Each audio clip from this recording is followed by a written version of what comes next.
Alrighty, well this is what looks like, at least initially maybe, looks like a circle because it's got an equals and it's got a number over here, but the telltale signs here are that it's not a circle. Not only has it got vertices and covertices identified here, but it's got a 9 and a 25, different coefficients out in front. So that means it's an ellipse. And since we know it's an ellipse, we should know that the equation of an ellipse will look like this. Okay? In other words, it'll have an equals 1 with fractions. And the denominators have special meaning.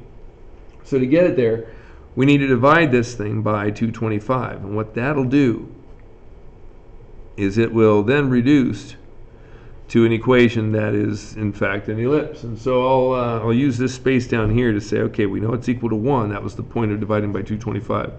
9 happens to go into 225 25 times.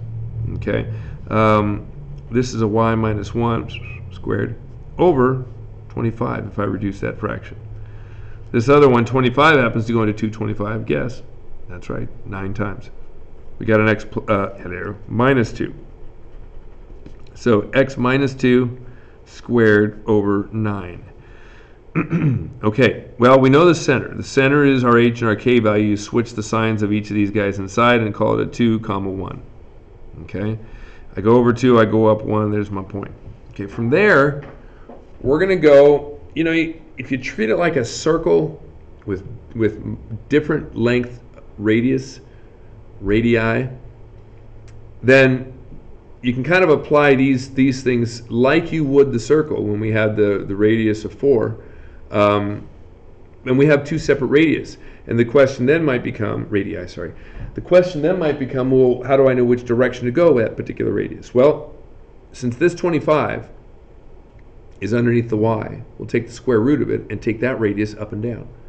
Okay, so from here, technically my a value is the square root of 25, and I'm going in the up and down direction because it's connected to y. So up 1, 2, 3, 4, 5, I'm going to put a dot right there. I go down 1, 2, 3, 4, 5, and put a dot right there. Those are my vertices. Now I can either decide, okay, well, I know they're up and down, so they affect the 1. I'm going to go up 5 from there, and that's going to give me a 6. That didn't change. I'm going to go down 5 from there, and that's going to give me a negative 4. Again, that didn't change. Notice they all have a 2 as the first value. And plus, you can always count them out. Over 1 and up 1, 2, 3, 4, 5, 6. There's my 2, 6, which is that point, and my 2, negative 4, which is the other. Covertices are the shortest radius available. And in this case here, we take the square root of 9, I get 3. I'm going to go that direction with it. 1, 2, 3, 1, 2, 3. Okay. I got to identify those points. I can either go back to the center and subtract 3 and get a negative 1 and a positive 1. That didn't change. Or add 3 to get a 5 and then still a 1.